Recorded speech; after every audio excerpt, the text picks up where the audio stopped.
শেখ শাহজাহানের বিরুদ্ধে খুনের মামলা 2019-এর সন্দেশখালীতে 3 জনকে খুনের অভিযোগ। পুলিশ কোনো পদক্ষেপ করেনি বলে অভিযোগ। সিবিআই তদন্তের আবেদন জানিয়ে হাইকোর্টে মামলা। রাজ্য মামলাকারীদের কাছে আরও তথ্য চাইল হাইকোর্ট। তথ্য পেলে মামলার রায় ঘোষণা জানালো আদালত। আগামী সপ্তাহে রায় ঘোষণার সম্ভাবনা। শেখ শাহজাহানের বিরুদ্ধে খুনের মামলা 2019-এর সন্দেশখালীতে 3 জনকে খুনের অভিযোগ। পুলিশ কোনো পদক্ষেপ করেনি এমনটাই অভিযোগ। সিবিআই তদন্তের আবেদন জানিয়ে হাইকোর্টে মামলা করা হয়। রাজ্য ও মামলাকারীদের কাছে আরও তথ্য চাইল হাইকোর্ট। তথ্য পেলে মামলার রায় ঘোষণা জানালো আদালত। যতই সময় যাচ্ছে, যতই সময় এগোচ্ছে, ততই ট্যাংরা কাণ্ডে ঘনীভূত হচ্ছে রহস্য। দুই মহিলাকে খুন করলো কে? বহিরাগত কেউ খুন করলো কিনা? একাধিক প্রশ্নের উত্তর কিন্তু খুঁজছেন তদন্তকারীরা। কেননা যেভাবে খুন করা হয়েছে তার ফলে কিন্তু একাধিক প্রশ্ন উঠে আসছে যে কিভাবে খুন করা হলো, কি কারণে, কি উদ্দেশ্যে খুন করা হলো। একাধিক বিষয়, একাধিক তথ্য সামনে আসছে এই মুহূর্তে। যতই সময় এগোচ্ছে ততই কিন্তু এই মুহূর্তে ঘনীভূত হচ্ছে রহস্য।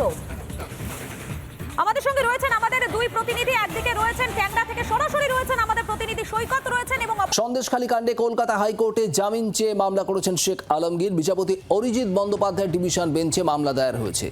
সিবিআইকে পার্টি করেই মামলা করেছেন শেখ শাহজাহানের ভাই শেখ আলমগীর। আপনাদের জানাবো, এর আগে গতকাল জামিনের আবেদন জানিয়েছেন শেখ শাহজাহান সন্দেশখালী কাণ্ডে। এবার কলকাতা হাইকোর্টে জামিনের আবেদন শেখ শাহজাহানের ভাই শেখ আলমগীরের। বিচারপতি অরিজিৎ বন্দ্যোপাধ্যায়ের বেঞ্চে এই আবেদন করেছেন এবং সিবিআইকে পার্টি করেই এই জামিনের আবেদন করেছেন শেখ আলমগীর। আগামী 24 তারিখ কলকাতা হাইকোর্টে এই জামিন মামলার শুনানি রয়েছে। আরও একবার জানাবো আপনাদের, শেখ আলমগীর শেখ শাহজাহানের ভাই সন্দেশখালী কাণ্ডে এবার জামিন চেয়ে কলকাতা হাইকোর্টের দ্বারস্থ হলেন। বিচারপতি অরিজিৎ বন্দ্যোপাধ্যায় ডিভিশন বেঞ্চে মামলা দায়ের হয়েছে। সিবিআইকে পার্টি করেই এই জামিনের আবেদন করেছেন শেখ শাহজাহানের ভাই শেখ আলমগীর। আগামী 24শে ফেব্রুয়ারি কলকাতা হাইকোর্টে এই মামলার শুনানির সম্ভাবনা।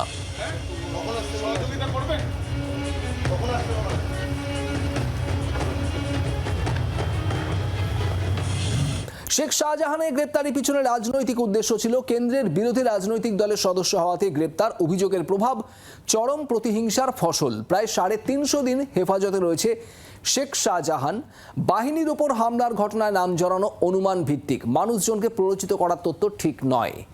এই যুক্তিতেই গতকাল শেখ শাহজাহান তিনি আবেদন জানিয়েছিলেন জামিনের। সেই জামিনের আবেদনে ঠিক কি বক্তব্য ছিল সেটাই আপনাদের দেখাচ্ছি। প্রায় 350 দিন হেফাজতে রয়েছেন শেখ শাহজাহান এবং যে হামলার ঘটনা ঘটেছিল সন্দেশখালীতে ইডি আধিকারিকদের উপর, সেই ঘটনার সঙ্গে শেখ শাহজাহানকে জড়িয়ে দেওয়া, তার ভূমিকা একেবারে অনুমান ভিত্তিক, এমনটাই শেখ শাহজাহানের জামিনের আবেদনে বলা হয়েছে।